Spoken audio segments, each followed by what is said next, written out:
Well, drug trafficking, human trafficking, and prison riots, all crimes that law enforcement connects to South Carolina inmates getting their hands on cell phones behind bars. For years now, the head of the state's prison system has been wanting to block signals to those phones. State House reporter Mary Green explains South Carolina's Attorney General now is getting involved.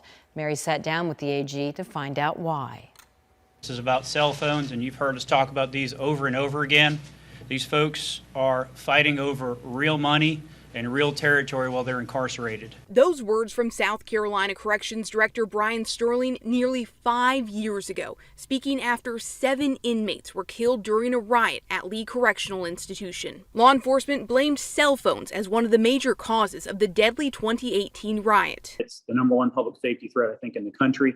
A sheriff told me that recently. In the last 5 years, we have busted up 4 major drug trafficking rings involving the use of contraband cell phones behind the prisons. That includes one earlier this year when South Carolina Attorney General Alan Wilson announced 43 people had been indicted in a multi-state drug trafficking bust, which his office says inmates coordinated using cell phones. Prison cells are no place for cell phones, and we need to stop it. Wilson is now leading a push backed by more than 20 other state attorneys general, calling for Congress to pass legislation that would allow states to jam cell phone signals at their prisons. Critics worry that could also block signals for people who live and work nearby. One time, I think that was possible. Now, with technology and equipment advances, that's just not possible anymore. I think that's a red herring. Sterling says they've taken measures to try to keep illegal phones out of prisons in the first place, including adding scanners and x-rays at entrances and installing netting to stop throwovers. And they're working to implement drone detection technology. But he says the best solution is to render those phones inoperable.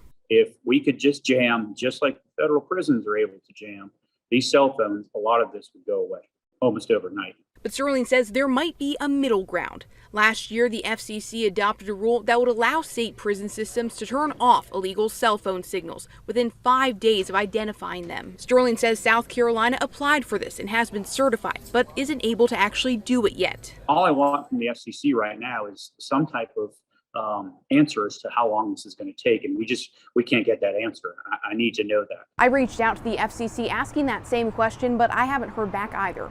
Reporting from the State House, I'm Mary Green.